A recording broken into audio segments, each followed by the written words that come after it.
আমাদের পোষণটা এইভাবে 1 চামচ নেবেন, উল্টো করবেন, তবুও পড়বে না। কিন্তু আপনি বাজার থেকে যেটা নিবেন দেখবেন উল্টো করলেই পড়ে যাবে, এমনকি লিকুইড ফর্মের। কেন আমাদের পোষণটা বেস্ট সেটা আমরা আজকে বলবো। আমাদের পোষণে আমরা ব্যবহার করেছি আফগানি কিসমিস, দেশি কালো জিরা, জয়তুন, তুর্কিস্তানের তিন, খেজুর যেটাকে আমরা মরিয়ম হিসেবে চিনি। পাশাপাশি আমরা ব্যবহার করেছি ইরানি জাফরান। আর আমরা মধু হিসেবে ব্যবহার করেছি কালোজিরা ফুলের মধু, খুবই সামান্য পরিমাণ সরিষা ফুলের মধু। আমরা ওপেন বলতে চাই আপনাদের সামনে। কেন বললাম? যে আমি চাই আপনি যেটা খাচ্ছেন সেইটা আপনি জেনে বুঝে খান। আর পাশাপাশি রসুন তো আছেই। আমরা যেটা এর সাথে অ্যাড করেছি সাদা তেল। অন্যরা যে কাজটা করেছে আর আমরা যে ভিন্ন ফরম্যাটটা নিয়ে এসেছি, আমরা মধুর পরিমাণটা কম দিয়েছি।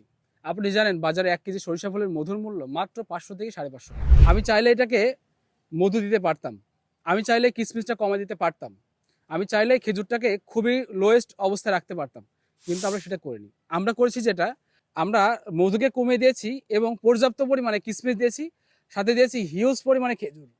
এই জন্য আমাদের এটা এমন আঠালো। বাজার থেকে আপনি তো অ্যাভেলেবল মধু কিনতেই পারবেন, কিন্তু পোষায়নের টেস্টটা পেতে হলে আপনাকে অরিজিনাল এবং অথেন্টিক জিনিসটা নিতে হবে।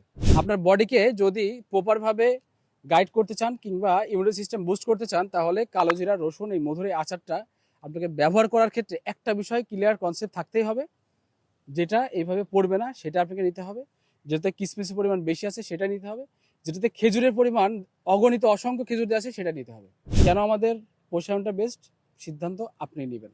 আপনার কি পোষায়ন কিনবেন নাকি বাজার থেকে নর্মাল কোনো মধুর এবং কালোজিরার মিশ্রণ কিনে খাবেন, সেই সিদ্ধান্ত আপনার। আমি আপনার চোখ খুলে দিয়েছি, এখন চোখে দেখে চলতে হবে আপনার। পাশাপাশি নিজের পরিবারকে খেয়াল রাখা কিংবা সুস্থ রাখার দায়িত্ব এই মুহূর্তে আপনাকে তুলে দিয়েছি। নিজের প্রতি খেয়াল রাখবেন, পরিবারকে ভালো রাখবেন। আসসালামু আলাইকুম।